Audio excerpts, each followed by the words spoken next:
Over the years, different messages have been written with the woman in mind.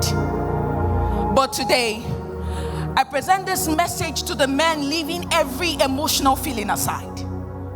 I write this to that man who has been told that the definition of manhood is his biceps and six-packs, his muscles and his bass voice.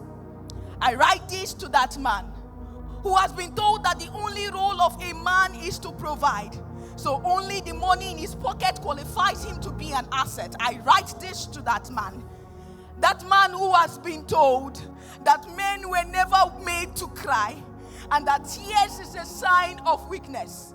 So to avoid being a princess in distress, he hides his fears. I write this to that man who feels that conquering the woman means conquering the globe, and so that strength is hidden in how many hearts you can break rather than how many hearts he can heal.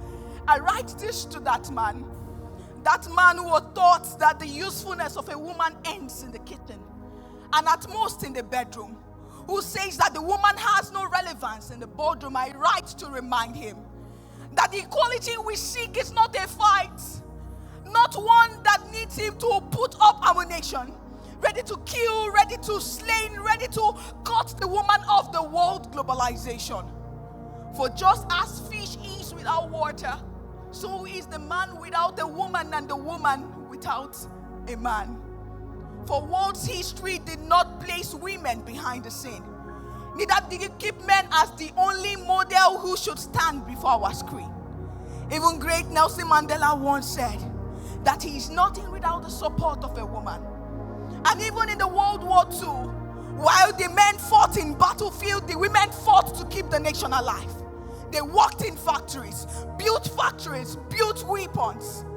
They farmed food just to ensure that when the men come back alive, they won't end up being killed by hunger. So who is that person that says equality equals weakness? Who is that man that says equality is weakness? For equality is that man who allows his wife to dream, knowing fully well that when she shines, he also shines. Equality is that man who teaches his son that sweeping the floor does not mean weakness, who tells his daughter that the boardroom should not be a strange place to her. Equality is that son who knows that his sister is not a competition to him, rather a partner that should help build the family together. Equality is that man who understands that true strength is not hidden in how many you can break, rather in how many you can build.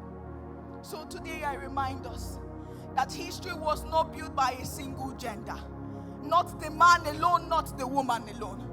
So hear me, men. You are not supposed to fear equality. For equality is not your enemy, but your mirror. One that should help you see that your manhood is not tied to your muscles alone. Your manhood is not tied to your pocket. That your manhood and the equality we seek is not weakness. So next time when you are asked, let the world know that the equality we seek for is not a fight. It is partnership. It is balance. And that equality we seek is just the first stage of humanity. Thank you.